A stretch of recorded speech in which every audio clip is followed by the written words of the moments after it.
김용범이가 페북에 어제 삼성전자와 반도체 기업들이 만들어낸 AI 이윤을 전 국민과 나누자라는 이 미친 소리를 난 것이죠. 이 과실은 반세기에 걸쳐서 전 국민이 함께 쌓은 기반 위에서 나온 것이다. 과실의 일부는 구조적으로 국민에게 환원되어야 된다. 구조적이라는 뜻이 여러분 전형적인 좌파적 용어입니다. 너가 가난해진 것도 구조야. 인종차별받고 있는 것도 구조야. 너가 범죄를 저지른 것도 구조야. 가정이라는 구조, 사회라는 구조, 모든 어떤 뭐랄까 빈부격차 같은 것들이 시스템 문제야, 구조 문제야. 이렇게 기업의 이익도 구조적으로 발생한 거다. 그러니까 그 내부에 있는 치열한 어떤 전략적 투쟁과 여러 가지 혁신적인 노력과 투자와 개발에 들어갔었던 연구자들의 피와 땀과 그런 게 없어요. 막연하게 전 국민이 함께 쌓은 기반이다. 여러분 이거 똑바로 해야 됩니다. 삼성전자가 우수한 기업이 되는데 SK하이닉스가 이렇게 우수한 기업이 되는데 김성월이 어떤 기여를 했는가? 저는 솔직히 말하면 기여한 게 없습니다. 왜 여기에 전 국민이 들어가는 거죠? 경영진, 연구자, 들어있는 생산직, 온 직원들의 공로에 그게 투자자들, 그 다음에 주주들, 그분들의 숫자가 뭐 5천만이 됩니까? 안 되거든. 삼성전자 주주 몇 명이에요? 450만 명이에요. 근데 이거를 전 국민이 쌓은 공로로 해버리게 되면 곤란해 보죠.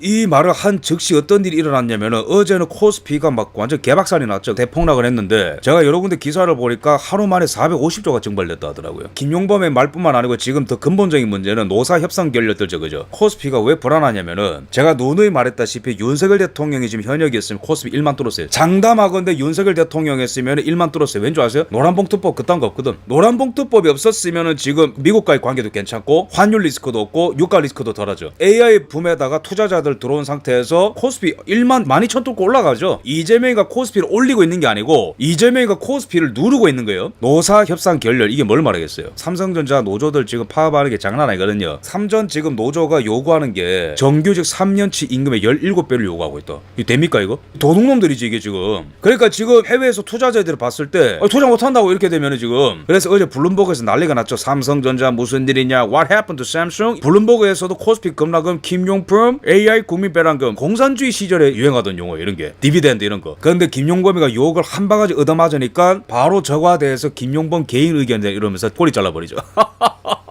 야 진짜 이재명 너 진짜 그러는 거 아니다 정말로. 아무리 너가 드럼통에 대가라 하더라도 개인 의견인지 아닌지 볼까? 지난달 27일 보자고요. 삼전 이익 노사 전유물 아니다. 얘네들 다 합의한 거야. 이게 지금 김정관이가 산업부 장관 아닙니까? 이런 빨갱이적 사고를 어떻게 미국의 러트닉이랑 대화가 돼요? 이런 사람이. 김정관이 뿐만 아니고 이재명이 보세요 이거. 지난 대선에 출마할 때부터 지금까지 맨날 이익을 누군가랑 나누라 맨날 이러잖아. 부는 기업이 창출하지만 합리적으로 많은 사람들이 나눌 수 있어야 된다. 계속 이런 드립을 쳤던 게 너희들 아니냐고. 이제 와서 꼬리 자르기 하냐고 이게. 그러면 여러분들 김용범이가 왜 질렀을까요 도대체? 이재명이는 민노총과 노조에 끌려다니는 것들이기 때문에 노조한테 저주라고 얘기할 거예요. 돈 줘라 그냥. 근데 과도하게 삼전 노조에게 호의를 베푸는 게 티가 나면은 전 국민적인 분노가 올라올 거 아니에요. 이것들은 뭔데 3년치 임금의 17배 가져가냐. 그러면은 오케이 삼전 노조만 가져가면은 국민 폭발이 일어날 것이 뻔하니까 그냥 이익을 전부 다 나눠버리죠. 국민들이랑 이렇게 된 겁니다. 인텔과 TSMC는 노조가 없습니다. 엔비디아도 노조가 없어요. 1년 사이에 순이익이 6배 뛴 키옥시아, 여기도 중요한 일본의 반도체 기업입니다. 1년간 2번 그냥 성과금만 지급할 뿐이에요. 우리나라 같은 이런 광기가 아닙니다. 왜? 기업의 이익이 보장되어야 기업의 미래가 있으니까. 미래가 보장되어야 근로자들의 미래가 보장되니까 간단합니다. 이게 얼마나 경쟁자들이 많은 게임인데 일본 따라오지, 독일 따라오지, 중국 따라오지, TSMC지 안심을 못해요. 그러니까 더 나노 단위로 더 반도체 기술 더 개발하고 더 투자하고 더 공장 늘리고 얼마나 많은 총알이 있어야 되는데 기업에. 근데 이거를 갖다가 거의 배를 갈라가지고 다 조져버린다? 그럼 다 죽는 겁니다. 이거는 다 죽는 거예요. 이 와중에 이재명이는 사악한 인간이 보통 돈 풀기를 포퓰리즘 정책이라고 우리가 비판하잖아요. 근데 긴축 재정론을 포퓰리즘이라고 지금 이러고 있는 거예요. 용어 전술 작전을 펼치는 것 같은데 어린 반푼어치럽다. 지금 유가가 폭등을 하고 있고 스카페센트 한국에 와 있는데도 통화사업 안 해주죠. 환율 어떻게 할 거냐고, 유가 어떻게 할 거냐고. 이 상황에서 돈을 더 푼다? 다 같이 죽자는 겁니다. 중요한 지표가 있는데 갤럽이거든요. 갤럽은 원래 국힘한테 좀 짜게 나와요. 서울이 중요합니다. 원래는 두 자릿수 이상으로 벌어졌던 게 8% 차이로 따라잡았고 갤럽인 걸 가정을 했을 때 오세훈이가 정호랑 오차범위 접전 내에서 붙었다 보면 돼. 이 정도면은 한 4% 내에서. 오세훈이 진짜 니는 운 좋은 줄 알아라. 오세훈이가 놔두면은 사실 정원호급의 패급한테로 질 정도에 사실. 근데 지금 서울이 부동산이 장난 아니야. 강남 빼고 다 올랐다. 집값 잡으려다 세입자 잡을라. 전세 매매보다 더 오른다. 서울 아파트 전세가 급등하고 있다. 그러니까 서울은 부동산이 전부예요. 강원도 같은 경우에도 우상호 김진태가 지금 지지율 격차 한 자릿수로 좁혔다. 그래 민주당 내부에도 지금 약간 분열적 조짐이 있어요. 정청래 같은 경우에도 민주당의 호남 행사에 갔다가 굉장히 큰 반발을 받고 뒷문으로 입장을 했다고 합니다. 정청래를 거의 죽일 듯이 달려들거든요. 호남분들이. 최근에 공천 문제가 많아서 호남에 정청래왈 당대표로서 할 수 있는 모든 걸 했다. 만약에 선거 잘못되면 내 탓 아니라는 걸 빗박 까는 거예요. 물론 우리는 웃으면서 동시에 방심을 하면 안 돼. 절대로. 그럼 이재명 같은 경우는 최근에 본인이 조정식을 국회의장 만들고 싶어서 국회의장은 조정식이라는 거를 또 이제 뭐 공유하고 그런 이제 해프닝이 있었기 때문에 이런 것도 직권남용에 해당하고 그냥 바로 이제 탄핵 사유가 됩니다. 어쨌든 이재명이 이렇게 한 행동 자체가 그만큼 급하다. 공소 취소와 개헌이 물 건너 갔기 때문에 최대한 우원식보다 더 세고 이재명스러운 자를 만들 필요가 있고 정청래 입장에서도 본인이 활약을 해서 선거를 이긴 것이 돼야 되는데 다녀가자마자 부울경이 지지율이 꼬라박고 있으니까 이거는 뭐 할 말이 좀 없지 지금. 그 다음에 또 하나 재밌는 변수가 뭐냐면은 지금 문재인 제명 운동이 지금 일어나고 있어요. 민주당 안에서 보면은 조국이 올라오는 게시글마다 문재인이가 다 따박 놀라놨어요 지금.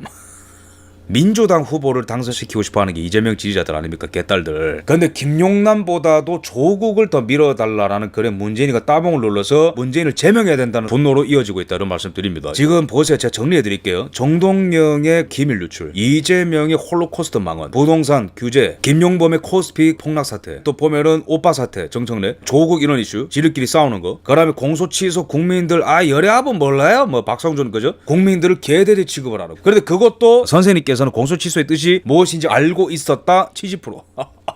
그러니까 이게 지금 얼마나 똥벌이 많아요 지금. 그 다음에 이란 이슈로 넘어가는데 국민들을 개돼지로 하는 건지 지금 다 알거든요. 유튜브에 뜨고 이제 뭐 미국이 다 발표한 걸 알아요. 근데 지금 계속해서 위확인 뭐 비상체다 이렇게 얘기하고 우리 배가 맞은 거에 대해서 한마디로 못하는 거는 좀 문제가 있지 않냐? 자존심 굉장히 상하는 문제거든요. 게다가 피트 엑세스 장관을 안규베이가 만났는데 거의 직접적으로 이란과의 전쟁에 한국도 참여하는 식으로 얘기했습니다. 여기서도 안규백이는 답변을 안 하고 한미동맹은 어려운 시기에도 변함없이 신뢰할 수 있는 바탕을 함께 온 만큼 앞으로도 한 목소리로 긴밀하게 협력해 나갈 것입니다. 지금 미국이 바라는 거는 목소리가 아니에요. 한 목소리가 아니야. 한 행동입니다. 그 다음에 안규백 입장, 남호 피격 액션 취할 단계 아니다. 미국과 많은 대화를 하겠다. 어저께 국무회의 공격 주체와 비행체의 정확한 기종 또 물리적 크기들을 식별해 나가고자 하며 아니 이란의 샤헤드 드론 기종이라 다 나왔잖아. 더 과거는 이재명의 대답이 네 수고하셨고요. 외교부와 직접 관계된 건 아니고 우리 산업부 장관이 미국 갔다 오느라 수고 많았다. 우리 배가 이란한테 피격당했는데 네 수고하셨다고요? 그러면서 지도 뭐가 무서운지 말을 더듬더라고. 이란이라고 발표하는 순간 미국 편에 붙어야 되거든요.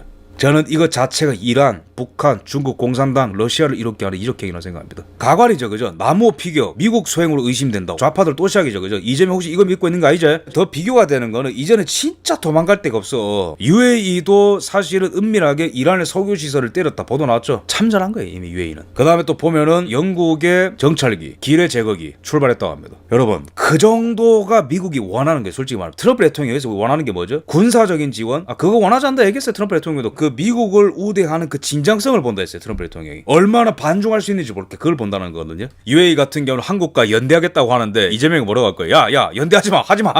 UAE가 제가 봤을 때는 한국의 보수 대통령들을 기억하고 있는 것 같아요. 윤통, 박근혜 대통령, 이명박 대통령 UAE한테 잘했거든요. 유사시에 한국이 도와주겠다라고 약속한 게 이명박 박근혜 대통령이에요. 그래서 우리가 이제 석유를 많이 가져왔고 윤통 때 관계가 더 좋아졌죠. 그 방산 수출 많이 하고 그때의 기억을 갖고 있는 것 같아요. 원래 그게 한국 아니었나? 도와준다 했는데 야 연대하자 제명을 했는데 이재명이 야 꺼져 야 손잡지 마 죽는다 씨.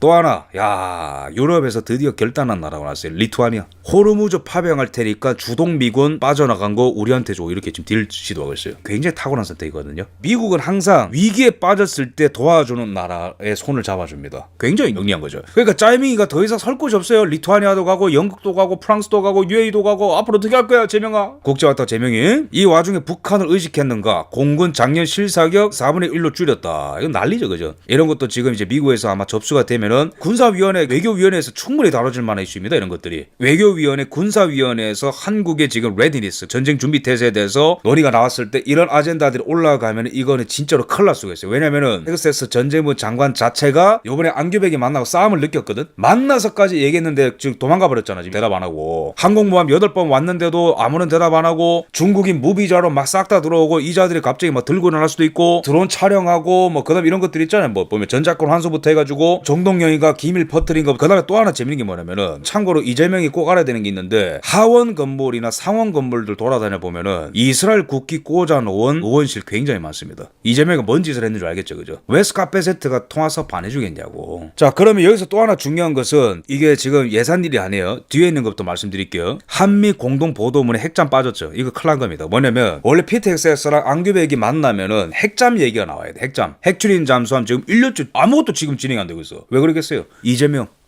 못 믿는 거야 이거를. 미국 기업 때리지 말라고 그렇게까지 경고를 했는데 김범석 의장을 딱 찍어버렸죠. 찍는 순간 안 하겠다 했잖아 미국이. 핵잠 얘기가 쏙 들어갔습니다. 플러스로 쿠팡 이슈를 오해를 풀기 위해 가지고 외교관 한 명이 따라왔다고 하는데 이 왜 따라왔을까요? 제가 기사 읽어보니까 기가 차더라고. 공화당 의원 54명이 서한 썼잖아요, 그죠? 그 54명 서한 쓴 사람들 중심으로 만나서 좀 오해를 풀겠다고 왔다고 했거든요. 쿠팡 오해를 풀겠다고 왔는데 뭐 어떻게 하라고? 이미 메시지는 다 보냈다. 데랄 아이사 의원이 팍스뉴스에서 한 얘기 정도면 이미 할 얘기 다 했거든요. 제가 봤을 때. 더 화가 나는 거예요. 한국에서 오는 관료들이 거짓말하고 있는 걸 다 알아요. 대표적인 예가 김범석이가 트럼프 대통령이 제이디 벤스 만났을 때 거짓말했다고 얘기했죠. 누가? 라 맥코이 목사님이. 이미 미국은 이만큼 정보를 파악하고 있는데 김민석이가 와가지고 요만큼만 얘기하고 가는 거예요. 아니 왜곡하거나. 쿠팡 이슈로 마찬가지예요. 미국 안에서는 이미 쿠팡을 왜 이렇게 두드려 패는지, 왜 알리바바와 알리페이를 그렇게 우대를 하는지 견적이 나왔습니다. 그리고 민노초원과의 관계 같은 경우에도 아마 미국 조야에서 많은 것들을 퍼즐을 할 수도 있어요.